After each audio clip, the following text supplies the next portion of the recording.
Des vidéos d'actes considérés comme racistes et discriminatoires de Chinois envers les Africains ont circulé sur Internet suscitant la colère et l'indignation.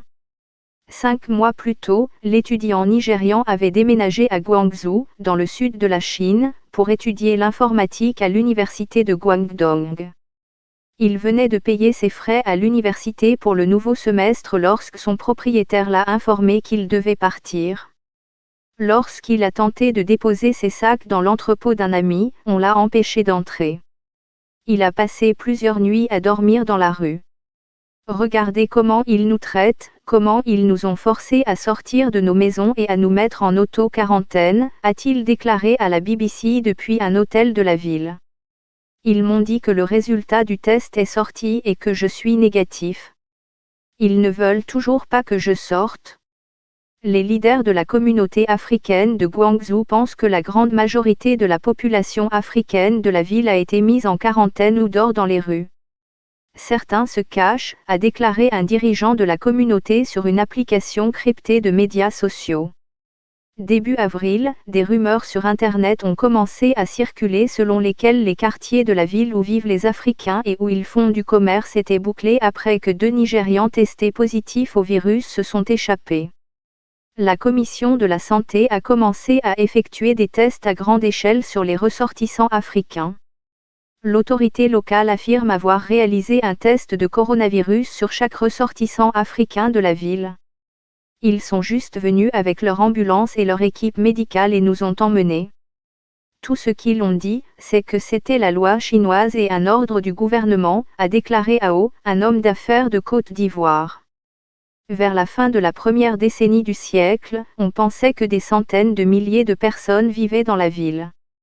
Beaucoup d'entre eux entrent dans le pays avec des visas de courte durée pour acheter des marchandises dans les usines voisines et les renvoyer sur le continent.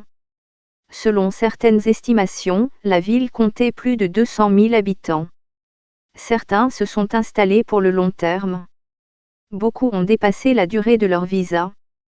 Ces dernières années, les chiffres ont diminué. Les hommes d'affaires se sont plaints de restrictions injustes en matière de visa et d'un traitement inéquitable. En 2018, les petits hôtels de Honyao Banque européenne d'investissement LU, un quartier populaire pour les commerçants africains, ont temporairement refusé les Africains de plusieurs pays, ont-ils déclaré à la BBC.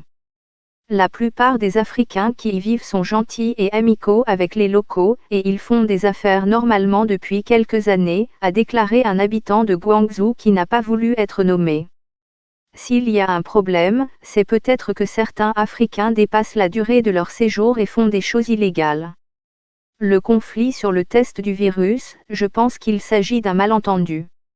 Il ne s'agit pas de discrimination raciale.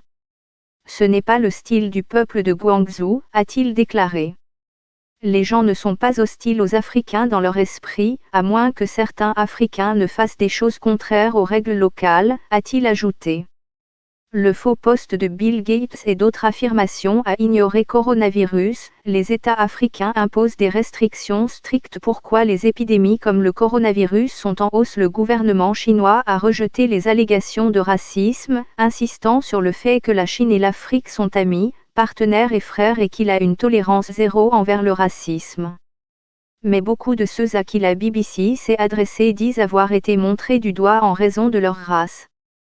98% des Africains sont en quarantaine, a déclaré un chef de communauté qui ne voulait pas être nommé. Nous sommes ceux qui sont laissés pour compte, déclare Michael Adaneh, un étudiant ghanéen de 3e cycle qui étudie dans la ville chinoise où le coronavirus a été détecté pour la première fois. Depuis plus de 2 mois, il mène une campagne sur les médias sociaux pour demander à son gouvernement de ramener ses compatriotes à la maison. Au plus fort de l'épidémie, on estime que 5 000 étudiants africains étaient bloqués à Wuhan et dans les villes voisines, après que la plupart des pays subsahariens n'ont pas réussi à évacuer leurs citoyens. Nous nous sentons comme des agneaux sacrifiés sans raison.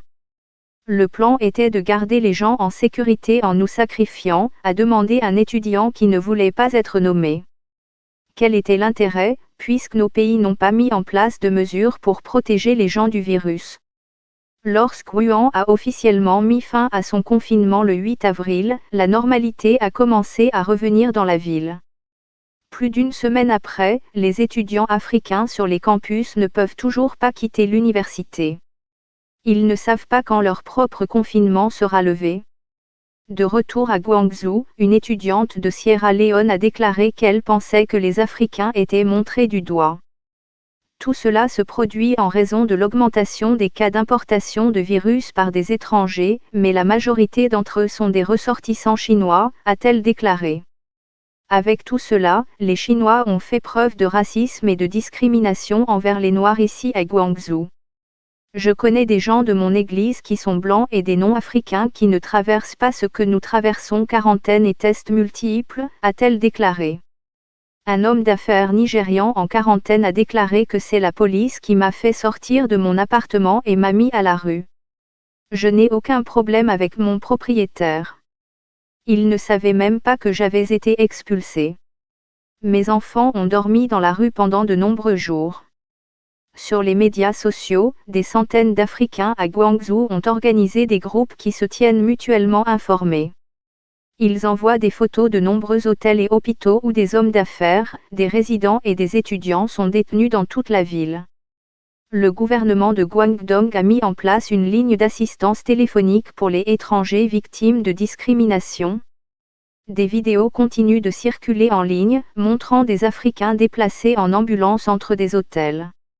Yao Banque européenne d'investissement l'UE est connue comme la petite Afrique de la Chine, mais les vidéos des médias sociaux montrent que ces rues, autrefois pleines de commerçants africains, sont maintenant désertes.